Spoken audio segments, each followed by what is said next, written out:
እሺ ቀጥለው አንብቦ ከየትኛው ቁርአን ላይ ልክፈት? ሃርድ ኮፒ ከየትኛው ቁርአን ላይ ልክፈት? ሁለት አይነት የቁርአን ትርጉም ነው ያለው፣ የዋሃብያዎቹና የአህባሾቹ። በዚያው አጋጣሚ ለማሳየት ያክል ማለት ነው። አህባሾቹ በኃይሉ ነው ያሉት። አህባሾቹ የቱ ጋር በኃይሉ ነው የሚሉት? እዚህ ጋር በኃይሉ ይሉታል። ይሄኛው ቁርአን ላይ ሙስሊሞች ራሱ ቁርአን መምረጥ አለባችሁ። ይሄኛው ቁርአን ነው ትክክለኛ ወይስ ይሄኛው ቁርአን ነው ትክክለኛ? አትሊስት ከሁለቱ ቁርአኖች ልትመርጡ ይገባል። ይሄኛው ቁርአን በኃይሉ ነው የሚለው አልከኝ። አህባሾቹ የትኛው ነው? ኦኬ ይሄኛው ቁርአን ትቀበላለህ? ይሄ በኃይሉ ይላል። ይሄ ደግሞ ኖ በኃይሉ አይደለም በኖርማል በእጁ ነው ይላል። ወይኔ አራ ሁለት ቁርአን የለም፣ አንድ ቁርአን ብቻ ነው። ኦኬ እናሳይህና በዚህ ሁለቱንም ተፍሲሮ ትቀበላችኋለህ? ትርጉሙን አማርኛውን ቁርአን ሁለቱም ትክክል ናቸው? አዎ ቁርአን አንድ ብቻ ነው፣ ሁለት ቁርአን የለም። እሺ ስለዚህ ነኝ ሁለቱንም ትቀበላለህ ማለት ነው። ቁርአን አንድ ብቻ ነው፣ ሁለት ቁርአን የለም አልኩህ እኮ ሁለቱንም ትቀበላችኋለህ ወይ? ምን አይነት እንደሆነ ውስጡን ሳላቅ ጥናት ያስፈልጋል። በመጀመሪያ ውስጡ በራሱ ጽፎ አምጥቶት እንደሆነ በምን አውቃለሁ? አንተ ቃል ውስጡ ጽፋ አምጥተህ ነው እንዴ? ያው እሺ አንብብ። ጭራሽ ጽፋ መጣ አልከኝ እንዴ? ይኸው እዚህ ጋር ማህተብ ያለው ቁርአን ነው። በነገራችን ላይ ይዘን የመጣ ነው።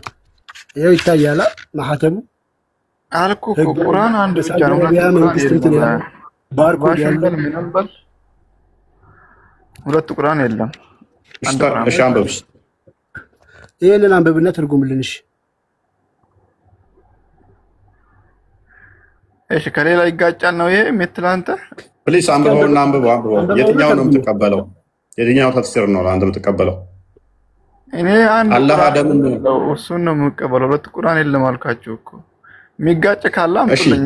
የሚጋጭ ነው የምቀበለው። እስቲ እዚህ ጋር እንትን ያለው የሚጋጭ ካለ አምጡ። ሁለት የሚሆንም ማለት ነው። ፋይን እሺ ፋይን። አላህ አደምን በእጁ ነው የሰራው ወይንስ በኃይሉ? ስለሰራለም ጥያቄ እኔ ጥያቄ ልጠይቅ ነው እንጂ ጥያቄ ለመመለስ አልገባም ቢያለው እኔ እፎይ። ኦኬ ታዲያ ለምን ጣልቃ ገብተህ አይደለም ምናምን ብለህ ለመሞገት ትሞክራለህ? እዚህ ጋር እኮ ሁለት ቁርአን አለ ሲል እኮ ነው እንትን አልኩት እኔ። ይሄው ሁለቱንም እያሳየ ነው። አንብበው እሺ። አይ እሱ ይሄንንማ ማንበብ አይችልም እኮ። ይሄው አንብብ እሺ። ልዩነት ካለው በደንብ አድርገህ ችግር የለም። ሁሉንም አንቀጹን አንድ እኩል አድርገውና አንብበዋል። አንብብልኝ። ምን ሱራ ነው ይሄ? ሱራ 38 ሱራ ሳድ ሱረቱል ሷድ አያ ሱረቱል ሷድ አያ 75 ላይ አላህ ኢብሊስ ሆይ አለ። ቀጥለው እስኪ በምንድን ነው የሚለው? ምንድነው? ቀጥል አንድ ቀጥልህም ቀጥልስ እኮ ኢብሊስ ሆይ ብሎ ቀጥሎ የተቀለመው ፓርት ይላል። በሁለት እጆቼ ለፈጠርኩት ይላል። እዚህ ጋር ሊትራል በሁለት እጁ ነው የፈጠረው። አንዱስ ይሄ በሁለት እጆች ፈጠርኩት አለ። አንዱስ ምንድነው የሚለው? እሺ በዚህ ልጅ ሁለተኛ። እሺ በጣም አሪፍ። ሁለተኛው ደግሞ ቁርአን እናምጣለን። ሱራ 38 75 ተፍሲሩን ነው። ምሳሌ እዚህ ጋር እንትኑ ሳይሆን ቀጥታ ቁርአን የትኛው ነው የምትቀበለው ተብለህ ትጠይቃለህ። ወይ የትኛው ነው የምትቀበለው? ያውኑ ይሄኛው እንደዚህ እኮ እንትን ቁርአን ብቻ ስለተጻፈበት እዚህ ጋር ስላሳየኝ እሱን እቀበለው ሊላል ይችላል። በትክክለኛ ተፍሲሩ አለበት ቁርአን። ስለዚህ ያውኑን ቁርአን አትቀበለው? ያውኑን ትቀበለዋለህ አትቀበለውም? ያውኑን ቁርአን እሺ። አሁን እኮ ምን መሰለህ እንትን የነገርኩህ እኮ ነው። እዛ ጋር ርዕሱ ወይንም አንቀጹ ያለበትን ቦታ ምሳሌ ይሄኛው ማን እንደጻፈው አይታወቅም። ምሳሌ ይሄ በፎቶ ነው አየሁት እንጂ ውስጡ ምን አይነት ቁርአን እንደሆነ አላውቅም። ግን ቁርአን አንድና አንድ ብቻ ነው። ቁርአን ሁለት ቁርአን የለም። ቀይም ጥቁር ነጭ ነው። ካላወቅህ አይደለም እንደውም ተጨቃጨቀ ነው እንደማያስችል አሳየህ። ስተና ማተቡ አሳየህ። ምን እናድርግ ከዚህ በላይ? ቁርአን ተፍሲር አለ እኮ እዛ ጋር አንተ የሚጠቅሰው ሱራ ምናምን ተብሎ የሚጠቅሰው ሰይድ እንኳን ደህና መጣህ። ሚት አድርጋ አንተ መጀመሪያ እየመጣህ ይሆናል። ጥያቄ የምንቀበልበት ሰዓት ወደ መጨረሻ ላይ ወይንም ደግሞ ከቶፒኩ ጋር መሄድ ከሆነ እያነሳህ በዛው መሞገት ትችላለህ። ሌላ ቶፒክ ከሆነ ግን ገና ስንጀምር አውት ኦፍ ቶፒክ ሲሆን እንትን ይሆናል። ኦኬ። አላህ ከፍጡራን ጋር ተነካክቷል ብለህ ታምናለህ? ላ እኔ ጥያቄ ብቻ ነው መጠየቅ የምፈልገው። ጥያቄ ብቻ። ስለ አላህስ ማወቅም መጠየቅም መማርም አትፈልግም? አዎ ስለሱ አልፈልግም። ጥያቄ ብቻ ነው መጠየቅ የምፈልገው እኔ። ሰው እንዴት ስለ አምላኩ አልፈልግም ይላል ወንድማችን? አይ እኔ የገባሁት ጥያቄ ለመጠየቅ ነው፣ መልስ ለመስጠት ሳይሆን ለመጠየቅ ነው የገባሁት። አሁን ቶፒኩ ላይ እንትን ትልና ሜይ ቢ ጥያቄ ካለ ትንሽ ቆየት ብለህ ትጠይቃለህ። ግን አሁን ቶፒኩ ላይ የተወሰነ የምሞክረው ካለ ግን ብሞክር ደስ ይለናል።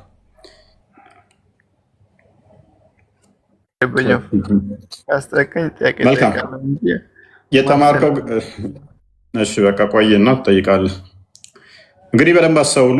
ደጋግመው ሙስሊሞች አርጊው ከሚያደርጉን እኛን አንዱን ክርስቶስ በስጋ መምጣቱን እንዴት በማርያም ማዕፀን ያድራል፣ እንዴት ይወለዳል እሷ ፍጡር ሆና ሳለ እንዴት ከፍጡራን ጋር ይነካካል የሚል ሙግት አላቸው ማለት ነው።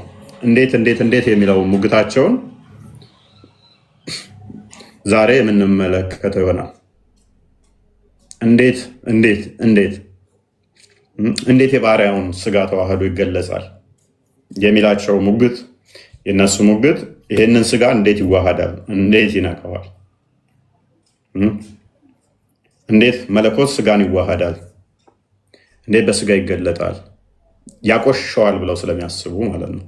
መለኮት አክቹዋሊ አላህ መለኮት አይደለም። መለኮት የሚለውም ራሱ ኮንሰፕቱ አላህ ጋር ሲሄድ ሴንስለስ ነው የሚሆነው። ሊቆሽሽ የሚችል ግዑዝ ነገር ነው። እውነት እነሱ እንዳሉት አላህ ቆሻሻ ነገር ከነካው ይቆሽሻል። እኛ ግን ፈጣሪን የሚያቆሽሸው ነገር አለ ብለን አናምንም። በባህሪ ንጹህ ስለሆነ እርሱን የሚያቆሽሸው ኖሮ ከዛ የሚያጠራው ነገር አለ ብለን አናምንም። ከፈጣሪ በላይ ምንም አይነት ጥሩ ነገር ስለሌለ፣ ንጹህ ነገር ምንም ስለሌለ እነሱ ከመቆሸሽ አንጻር በማሰብ አንድም እንዴት በስጋ ይገለጣል የሚል ሙግት አላቸው። ግን ይሁንና ሰው የእነሱን አርጉመንት እንቀበልና ሳንከራከር የእነሱ ሙግት ተቀብለን አላህ ታዲያ ፍጡራን ጋርስ አልተነካካም ወይ? አልተቀየጠም? አልተዋሃደም ወይ? ፍጡራንን አልተዋሃደም ወይ አላህ ያልን እንደሆን ኖ፣ አላህ ተፍጡራኑ ጋር በደንብ አድርጎ ተነካክቷል፣ ተቀይጧል፣ ፍጡሩን ውስጥ ገብቷል። ስለዚህ በእነሱ ሎጂክ መሰረት አላህ ቆሽሿል ማለት ነው ወይ? አላህን የሚያቆሽሸው የለም የሚለው አርጉመንት እኛ ምንም እንኳን ፈጣሪን የሚያቆሽሽ ምንም የለም ብለን ብናስብም እነሱ እንዳይቆሽሽ አላህ ወደ ፍጡራኑ አይመጣም፣ ከፍጡራኑ ጋር አይቀየጥም ወይንም ደግሞ ወደ ፍጡራን አልገባም የሚለው አርጉመንታቸው ምን ድረስ ያስኬዳቸዋል? ምክንያቱም ፊዚካል ቢንግ ነው አላህ። ያ ፊዚካል የሆነ ተፍጡራን ጋር ከተነካካ ሊቆሽሽ እንደሚችል ኦብቪየስ ነው፣ ግልጽ ነው። ሊታይ ሊዳሰስ የሚችል ስለሆነ አላህ ያ ሊታይ ሊዳሰስ የሚችል ደግሞ ቆሻሻ ይይዛል። ስለዚህ አላህ በባህሪው ሊቆሽሽ የሚችል ሆኖ ሳለ ደጋግሞ ወደ ፍጡራን ውስጥ በገባው መሰረት ከቆሻሻ ጋር ተነካክቷል፣ ወይንም ደግሞ ቆሻሻው ላዩ ላይ አለ። ልዩነቱ ከክርስቶስ ጋር ምን ይሆናል? ክርስቶስ በስጋ የተገለጠ መለኮት ቃል ስጋው ቃል ነው። ስጋን የተዋሃደ ቃል ስጋ ሲሆን እሱ የመለኮት ሙላት በሰውነቱ ተገልጦ የሚኖር ነው። አላህ ግን ፍጡራን ላዩ ላይ ለጥፎ የሚኖር ነው። ልዩነቱ አላህ ጭቃ ላዩ ላይ ለጥፎ የሚኖር ነው። አላህ ከውስጥ ሆኖ ላዩ ላይ ጭቃ ለጥፎ የሚኖር ማለት ነው። የምትጸየፉት ቆሻሻ እንዳይነካው ምናምን የምትሉት ፊዚካል ቢንግ ስለሆነ ቆሻሻ ተለጥፎበት የሚኖር ስለሆነ ነው። አቡቲ ሶፋ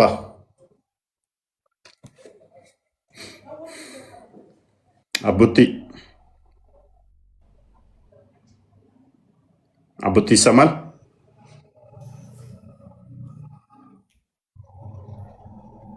ትንሽ ድምፅን ከፍ አድርግ። ወጣ።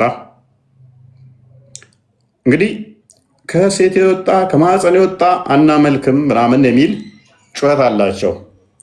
አላህ ፍጥረትን እንዴት ነው የፈጠረው? የሰው ልጅ እንዴት ነው የፈጠረው? በሁለት እጆቹ ጭቃ አብኩቶ፣ ያውም የሚጣበቅ ጭቃ።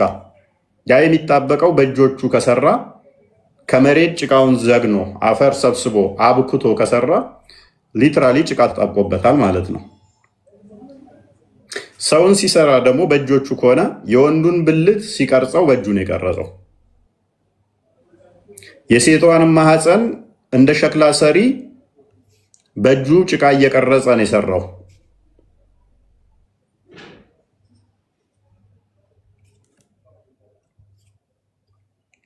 በእጁ በጭቃ ቀርጾ ነው የሰራው። ብቸኛ ከሰራቸው አንዱ ሰውን በእጁ ስለሆነ በስጋ የተገለጠው ከማርያም የተወለደውን ከማህፀን የወጣውን አናመልክም ስትል ማህፀንን አስቀድሞ ለስኖ አብኩቶ አጨማልቆ የሰራው አላህ በእጁ ነው።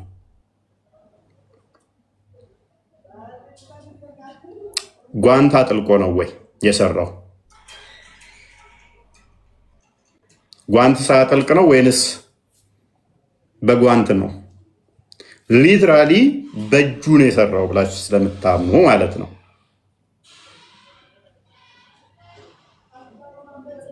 ያ የሰራበት ጭቃም ደግሞ እጅ ላይ የሚጣበቅ ስለሆነ ማለት ነው። የዘገነውም የሰበሰበውም ከምድር ስለሆነ ማለት ነው።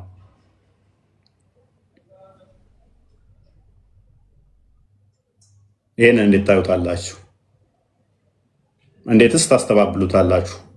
40 ዓመት ያህል ሎክ 40 ዓመት ያህል ያንን አደምንም ሰርቶ አቆይቶ ከዛ በኋላ ህይወት ሰጥቶበት እንትን እንዳለ ጦበሪ ይናገራል። ሲቀርጸው፣ ሲያስተካክለው፣ ሲያበጃጀው የቆየው አላህ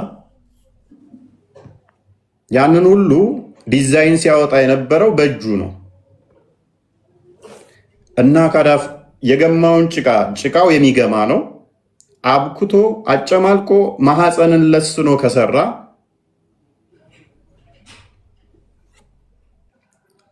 ከፍጡራን ጋር እንዴት ነው አልተነካካ የምትሉን? ወይንስ ጓንት አጥልቆ ነው? ጓንት ቢያጠልቅስ ጓንቱ ራሱ ፍጡር አይደለም ወይ? ጓንቱን ራሱ እንዴት ታዩታላችሁ? ፍጡር አይደለም ወይ? ፍጡር ነው የምትሉን ከሆነ ስቲል አሁንም ጭቃው አልነካውም ብትሉ ጓንቱ ግን ነክቶታል። ያ ፍጡር ስለሆነ ታጥቦታል ወይስ? ፕላስ ደግሞ አላህ ተነካ የሆነ ነገር ከተገለጠ ያ ነገር ይጠፋል፣ ድምጥማጡ ይጠፋል የሚል አርጉመንት አላችሁ። ስለዚህ በጭቃ እያቦካ ሲሰራ ስትራክቸራሊ የሆነ የተገነባ ከመሆን ይልቅ መበታተን ነበር ያለበት። አደም በእጁ አብክቶ ሲሰራው እንዴት ነው ያልተበታተነው? እና ፍጡራንን አይነካካም፣ ወደ ፍጡራን አይገባም የሚለው አርጉመንታችሁ የት ድረስ ነው? ብዙ አላህ ወደ ፍጡራኑ የሚቀየጥበት የሚገባበት አለ። እናንተ የምታውቁት ለምሳሌ ከሌሊቱ 1/3 የሚወርደው ሁሌም ወደ ቅርቢቱ ሰማይ የሚመጣውን ታውቃላችሁ። እና የተለያዩ እንትኖች አሉ። ግን በዋናነት እዚህ ጭቃ ማብኳቷ ላይ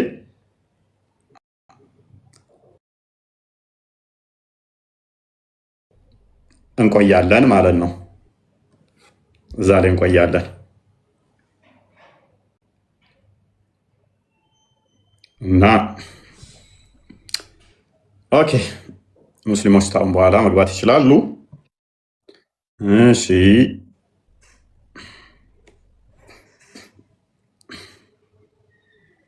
አንተ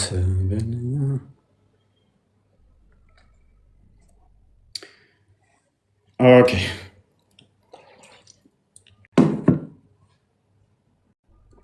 ኢላም ጎንደሬዋ ነች አይደለ? አንቺ አድርቅ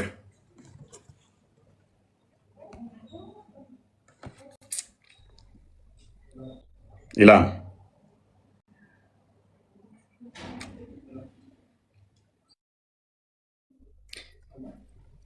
ልጅ ሙባ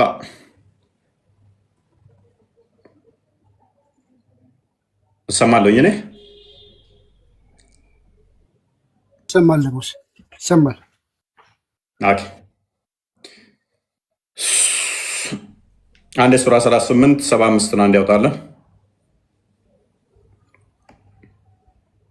38 75 ነው።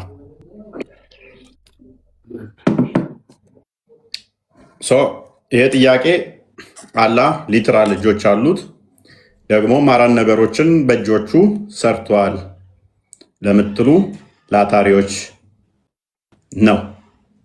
አዎ አላህ እጅ አለው እጆቹም የሰራባቸው ነው ብላችሁ ለምታምኑ አባሾችን አይመለከትም። ሞሮፍ ጥያቄው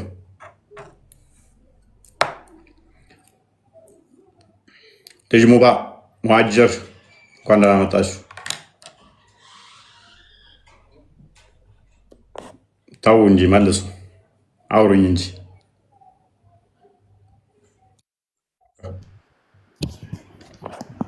እንኳን ደህና ቆያችሁ።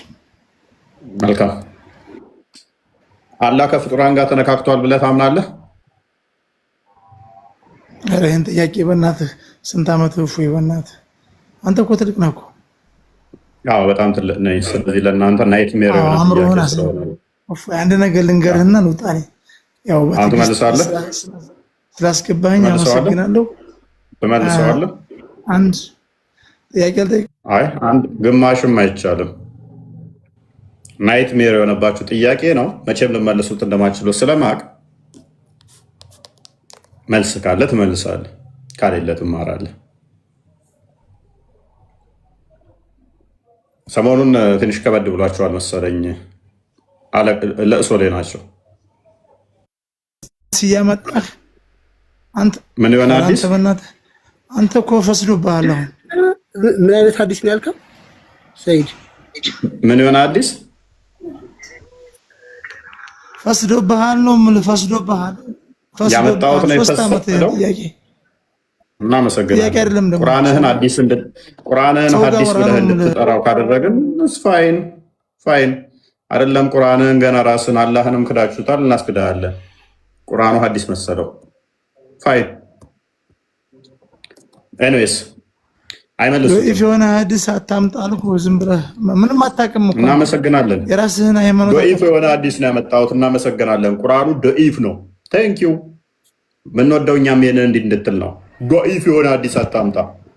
አላህ በሁለት እጆች የፈጠርኩ ሲል ዶኢፍ የራስህን አታውቅም ነው የምልህ። የራስህን አታውቅም። ቆንጆ ነው፣ ቆንጆ ነው። ቁርአንን እንደ ኢፍ ካልክልኝ ሌላ ምን ፈልጋለሁ? ስለዚህ ቁርአኑ ዶኢፍ ነው። ተስማምቻለሁ። በቃ እኮ ጨረስን። ከአንተ ጋር ጥያቄ የለኝም። አንተ ጋር እኔ ራሱ ይህን መረጃ ዶኢፍ ብዬ ነው የምቀበለው። ዶኢፍ ነው። ተፈለክ ሌላ ጨምርበት። መውዱ ነው አይደል እኮ፣ ችግር የለውም። መውዱም ነው አይደል? የተቆረጠም ነው። ደኢፍ ብቻ ሳይሆን መውዱም ነው። አራብ ላይ አሁን አንተ ሰይድ አሁን የበግ ያህል ቦታ ያለህም አንተ ልንገርህ፣ የበግ ያህል ዝም ብለህ ተለፈልፈህ ብቻህን እየሰከርክ እየመጣህ ሜት አድርገህ አትባልጋው። ተነብዬ ተሻል የበከትክ እንግዲህ ሙስሊሞች በገቡ ቁጥር ሁል ጊዜ ካፊር እየሆኑ ነው እየሄዱ ያሉት። ምክንያቱም አስተምሮታቸው ምንም ስለማያውቁ ማለት ነው። ይህ እንግዲህ በሰርተፊኬት ደረጃ ተውሂድን የሚማሩበት ኪታባቸው ነው። እዚህ ላይ ምን ብለው ያስቀምጠዋል? መልእክተኛው ይላል። መልእክተኛው ይዘውት የመጡትን መልእክት ላይ የተጠራጠረ አሊያም እውነታውን ከሳቸው ውጭ ሊሆን ይችላል የሚል ጥርጣሬ ያደረበት በእርግጥ የጥርጣሬ ኩፍር ይፈጽማል። ምን ይፈጽማል? የጥርጣሬ ኩፍርን ይፈጽማል። ይሄ በግልጽ የተቀመጠ ነው። ተውሂድ የሚማሩበት በሰርተፊኬት ደረጃ ሲመረቁ ያስቀምጡበት ነው። ማስረጃም ያስቀምጣል። ከሐዲስን ማሳየት እንችላለን ይሄንን እና ሁል ጊዜ እየከፈራችሁ ነው። እናመሰግናለን። ከእስልምና እያስወጣናችሁ ነው። እፎይ ሁል ጊዜ እፎይ ጋር እየመጡ ከእስልምና ያስወጣሉ። ቀጥል። አመለጧችሁ እኮ አሁን እኮ አመለጧችሁ። ፈስዶባችሁ ወንድማችን እስሩንና ተማር። በቃ ቤቱ ለእውቀት ነው እንጂ ለለቅሶ ነው። ተማር ከስሩ ነው። ኦኬ ኑር እንኳን ደህና መጣ። ኑሬ እንኳን ደህና ቆየህ። መልካም ኦኬ። አላህ እጅግር አሉት ከሚሉት ነህ? አንድ ጥያቄን ጠይቅና ከዛ ጥያቄን መልስልሃለሁ። ቅድሚያ ጥያቄው ላይ ግባ። ጥያቄ ካለ በኋላ የኔን ጥያቄ መልስልኝና እኔን ጥያቄውን መልሳለሁ። የተከፈተውን ቁርአን ትቀበላለህ አትቀበልም? እቀበላለሁ። የኔን ጥያቄ መልስልኝና ይሄን መልስልኝ። ግባ ቶፒኩ ላይ ጥያቄ በኋላ ነው። ዓለም ከሰርቶናል አታልቅስ። ኦኬ አላህ ኢብሊስ ሶሪ አደምን በእጁ ነው የሰራው። ጥያቄን መልስልኝና እኔ ልመልስ። ኦኬ ታንክ ዩ። ከድር ቀጥል። ከስር ከድር እፎይ አንድ ጥያቄ ያለኝ ቆይ እፎይ ግባ ቶፒኩ ላይ ቅድሚያ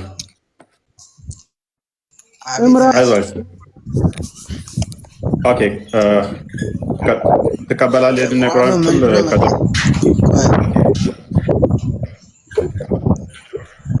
ትቀበላለህ? የድን ቁርአን ይቀበላለሁ።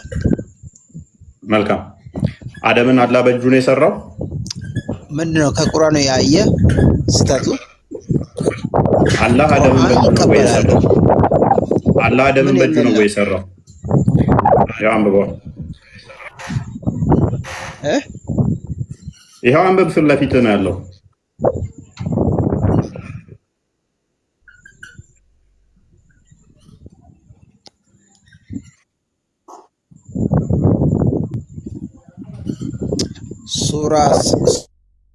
ሱራ ንገረኝስ። ሱረት ሰዓድ 75ኛው አያ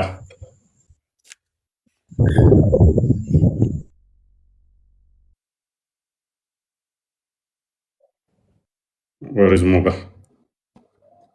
ሙባረክ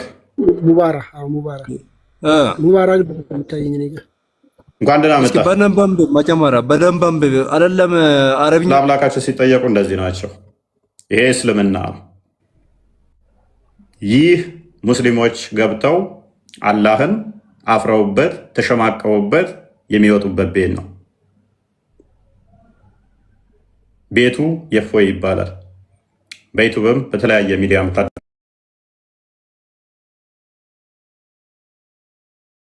የምታዳምጡን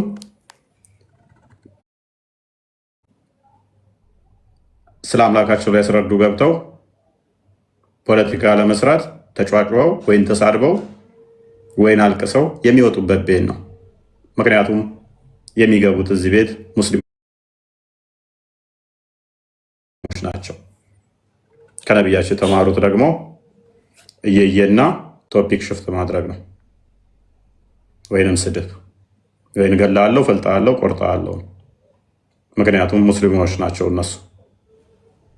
ያኔስ ከድር ቀጥላው። ሰላም ሙስሊም ሰላም ብያለሁ አለን። እኛው ዛሬም በድጋሚ አላህ ሂዳያ ይስጥላለሁ እና ምንድነው ሐሳብ ለአላህ ራሱን ሂዳያ ሰጠዋለሁ። መንገድ ጠፍቶበት መንገድ ጠያቂ ስለሆነ ክርስቶስን እንዲያገኝ ነግረው ነበረ። ግን የመሐመድ ፈጠራ ስለሆነ አላህ ራሱ የለም። ይሄን ክፍል አንብበው። ታሳዝነኛለህ ሁሌ አንተ አሁን ወደ ፖለቲኩ ግባ። አሁን ለምሳሌ በጣም ነው ማሳዝነው። ምክንያቱም ብታገኘኝ ልታርደኝ ስለምችል መልሰ ደግሞ ልትበላኝም ስለምችል እሱን እያሰብክ ታዝናለህ።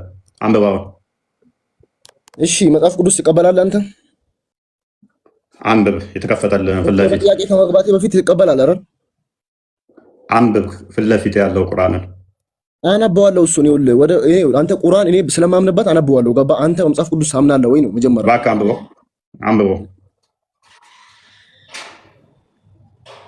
ግባ ፖይንቱ ላይ አምንበታለሁ ወይ መጽሐፍ ቅዱስ ይሄውን ጥያቄ መልስላለሁ። ጥያቄ የሚታየው መጽሐፍ ቅዱስ አይደለም ቁርአን ነው። ገባኝ። የሚታየው ይሄ ቁርአን ነው እንጂ መጽሐፍ ቅዱስ አይደለም። አንተ ደግሞ አንተ የምታወራው ነገር እንዳጠቃላይ መጽሐፍ ቅዱስን አይወክልም ነው ሰው። ለምሳሌ ምን ብዬ ከአንተ ጋር ልነጻጸርሽ? ምንም በልና እፎይ በልና ተነጻጸር። ቀጥል እኮ አንተ እሺ፣ በምንድን ነው የምታምነው? እኔ በቁርአን በምንም ልመን። አሁን ይሄንን አንብብ፣ የተከፈተልህን አታልቅስ። እየተከፈተልህ ቁርአን ብያቸዋለሁ። የገቡት እዚህ መሬት ንካ። የገቡት እዚህ ማናቸው? ሙስሊሞች ናቸው። ወይን ርዕስ ሽፍት ያደርጋሉ፣ ወይን ይሳደባሉ፣ ወይን ይጨቃጨቃሉ።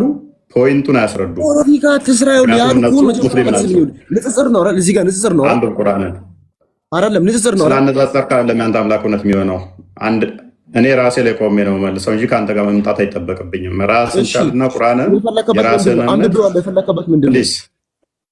ፕሊዝ አንድ እምነት የሌለው ሰውዬ ቢጠይቅህ እምነት ስለሌለህ አላስረዳህም ልትለው ነው ቁርአኑን? ፍቅር ሲዝም ቢጠይቅህ ፍቅር ሲዝም ላይ ብለህ ልትሄድ ነው?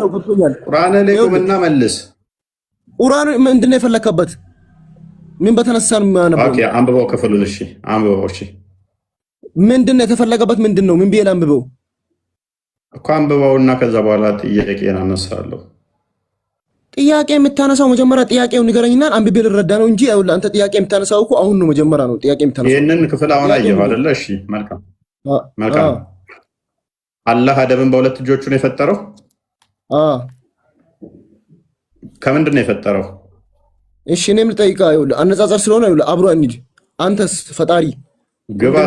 ብቻዬን ራሱን ችሎ ትጠይቀኛለህ። አሁን ግባ ፖይንቱ ላይ ጥያቄ ነው።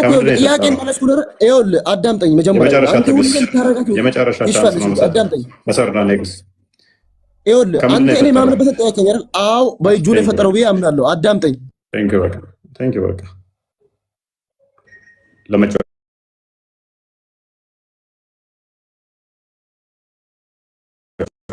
ጊዜ የለንም። አዳምጥ። ፖለቲካ አትስራ።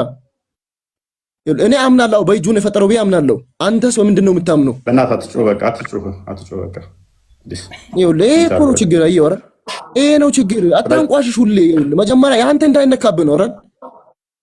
ስለዚህ በእጁ ከተፈጠረው ለዛ ነው እንዳይስሙብህ ነው ከስር አሉት። አዳምጥ። በእጁ ተፈጠረው። ስለዚህ አላህ ከአደም ጋር ተነካክቷል ማለት ነው። ማን ያለ እንደዛ? አምጣ ማስረጃ። አንተ ራስህ በእጁ ነው የፈጠረው አልከኝ። በእጁ ፈጠረው ማለት ይኸውልህ፣ አሁን ደጋግሜ ልንገር። ይኸውልህ በእጁ ፈጠረው ማለት ግዴታ ከሰው ጋር አታመሳስል። ኧረ በአላህ እፎ። ይኸውልህ አንዳንዴ ስታስተምር ማለት ነው። አዳምጠኝ። ስታስተምር ይኸውልህ በደንብ እየሰማሁ ነው። ስታስተምር ቅን ልብህን ቅን አድርገው። ሁሌ ጥላቻ ይዘህ አይደለም። ይኸውልህ ሃይማኖት እንደዚህ አይሰብክም። ቴንኪው ከስር ሆነህ ታብታብ አድርግ። ለቤት ወጥ ምጥ ነው። ዋብያው እንኳን ደህና መጣህ። ኢልሃም ቀጥይ። ቅድሚያ እንኳን ደህና መጣሽ። እንኳን ደህና ቆያኝ። ከብሎክ ስለፈታኝ አመሰግናለሁ። ጭቅጭቅ ሳታደርጊ አንቺም ቶፒኩ ላይ ግቢና ቀጥይ። እሺ ካሁን በፊትም አወርተናል በዚህ ጉዳይ፣ ግን አሁንም መልሽ ካልከኝ አደም አለይሂ ሰላምን አላህ ሱብሓነሁ ወተዓላ በእጆቹ እንደፈጠረው ይናገራል ቁርአን ላይ። ይሄንን እናምናለን። ስለዚህ ከፍጡራን ጋር ተነካክቷል ማለት ነው። ከፍጡራን ጋር ተነካክቷል ተነካካ የሚለው ይሄ አንተ ሀሳብ ነው። ገብቷል። እና ደግሞ የአላህ ሱብሓነሁ ወተዓላ እጆቹ ምን አይነት ናቸው ብለን አንፈላሰፍም። ገብቷል። ፈጠርኩት ካለ ፈጠርኩት። አይ ምን አይነት ነው ብዬ አልጠየኩሽም። አሁን በእጆቹ ነው የፈጠረው አልሽኝ። ስለዚህ በእጆቹ ከገማ ጭቃ ከፈጠረው ተነካክቷል ማለት ነው። ተነካክቷል ማለት ምን ማለት ነው? ሀሳቡን ግልጽ አድርግ። ስለዚህ በእጁ ነው የሰራው። ሊትራሊ በእጁ ነው የሰራው አይደለ? አደምን በእጁ ነው የሰራው። ቴንክ ዩ። ስለዚህ በእጁ ከሰራው ከምን ከጭቃ ከሰራው አፈር ዘግኖ ነው አይደለ የሰራው? መላእክቶች ከምድር አፈር አምጠው ምናምን የሚል አለ አይደለም? አትዋሺ። ራሱ ከተለያየ ቦታ ላይ አላህ አፈር ዘግኖ ከዛ በጭቃ አብኩቶ ሰርቶታል። ሊትራሊ አፈር ከተለያየ ቦታ ዘግኖ በጭቃ ከሰራው ተነካክቷል። ስለዚህ ከፍጡራን ጋር አልተነካካም የሚል ከፍጡራን ጋር አልተነካካም የሚል ጥቅስ አልተነካካውም ያለበት የለም። የእናንተ ያስተምረው ውድቅ ይሆናል ማለት ነው። እና ከአላህ ላይ ምን አደምን በእጁ ስለፈጠረው አላህ ላይ ምንድነው ክብር ይቀንሳል ብለህ የምታስበው አንተ? አልገባኝም። ግልጽ እኮ አይደለም ጥያቄ። እስቲ እኔ ያልኩትን ድገሚው እስቲ። አላህ በእጆቹ አፈር ዘግኖ አደምን በእጁ ሰርቶታል፣ በዚህም ተነካክቷል በይሲ። አደም አለይሂ ሰላምን በእጁ ስለፈጠረው አላህን እኮ ፍጡር አያደርገውም። ምንድነው ሐሳብ? እኔ ያልኩትን በይ እስቲ። እኔ ባልኩትን በይ አደም አለይሂ ሰላም በእጆቹ ፈጥሮታል ብዬ አምናለሁኝ። ይሄው እየደገምኩልኝ። ስለዚህ በእጁ ሲፈጥር ደግሞ ነክቶታል። በእጁ ከፈጠረው እንዴት ነው የማይነካው? ኦኬ ስለነካው ግን አላህ ነው የማይቀርሰው ያልኩኝ። ችግር የለው። ስለዚህ አፈር ዘግኖ በጭቃ አደምን ሰርቶታል ማለት ቀርጾታል፣ እያንዳንዱን አብጅቶታል። ከሌሎቹ ፍጥረታት ይልቅ አደምን በእጁ ነው የሰራው በስለምን። ስለዚህ በእጁ ሲነካው ደግሞ እህታችንም እንዳለችው ሲሰራው ላይነካካ ነው ወይ ይነካካል? ኦኬ አደም አለይሂ ሰላም በእጁ ፈጠረው አላህ አምላክነቱን ሰጥቷል ወይ ነው የኔ ጥያቄ። ላንተም ጠይቀህ ጋበስ በምንም ተአምር ወደ ፍጡር አይገባም ከፍጡር ጋር ይነካካም የሚል አቂዳ አላችሁ? እሱን ቼክ አድርጊ ይጅና በፍጹም አይነካካም አልተነካካም ወደ ፍጡርም አይገባም የሚለውን አቂዳችሁን አጥኝ። እሱን አውዱ መረዳት ትችላለህ። ግን የኔን ከመለስኩ ላይ ከጨረስን ከኔ ጋር እንጂ እኔ ተስማምቻለሁ። ያንቺን አቂዳ ችግር የለውም። መቃቢያን ስላፈረሹን የተስማምቻለሁ። አንድም ክርስትናን ክርስቶስን ከሚቃወምበት አንዱ እንዴት የባሪያውን ስጋ መለኮት ይዋሃዳል የሚል ነው። እንዴት ይዋሃዳል የሚል እንዴት በስጋ ይገለጣል መለኮት የሚል ነው። የእናንተ አላህ በስጋ መገለጽ ሳይሆን ገና ስጋ ላልሆነው የገማውን ጭቃ በእጁ አብኩቶ ጭቃ ለጥፎበታል። ጭቃ አብኩቶ በዛኔ ሰራው። እኔ መቃቢያን ሳልስ ላይ እኮ ላነሳለን ነው እግዚአብሔር አዳምን በእጆቹ እንደፈጠረው እና ይሄንን እንዴት ነው ይበላል ናምቦስ ኢሳይ ከፈተችው ምን ነው እና በቦቱ የለው መቃቢያን ሳልስ ላይ በከበሩ እጆቹ ከምድር መሬትን አምጥቶ እሳትንና ውሃን ነፍስንም ጨምሮ በሱ ምሳሌና መልክ አዳምን ፈጠረው ይለናል እግዚአብሔር ማለት ነው። በእጆቹ እንደፈጠረው ይናገራል። እና በእጆቹ ሲፈጥረው በእጆቹ ሲፈጥረው አንደኛ ጥያቄ ምንድነው? እናስረዳሻለን። አሁን አንደኛ እግዚአብሔር ሁሉ ቦታ ነው ትላላችሁ። ተረጋጊ። ቆይ ሁሉ ቦታ ነው እንላለን። ስለዚህ ሄዶ አምጥቶ ምናምን የሚለው ለእኛ እንዲገባን ከመስራት አንጻር ከግብር አንጻር የተነገረ እንጂ እግዚአብሔር የሆነ ቦታ ተንቀሳቅሶ አምጥቶ ሰራው ማለት አይደለም። ስለዚህ በምኑ ነው የሰራው? እግዚአብሔር ሁን ሲል ሁሉ ነገር መሆን የሚችል በቃሉ ነው። ቃሉ የእግዚአብሔር እጅ ተብሎ ይጠራል። ያለበትን እግዚአብሔር ራሱ ቃሌ እጆቼ ማለት ናቸው ብሎ ተናገረበትን አሳየኝ። አትጩይ። ቆይ ኤኒዌይስ ትርጓሜ አንድ ልስጥሽ። እንደው አንዴ ቆይ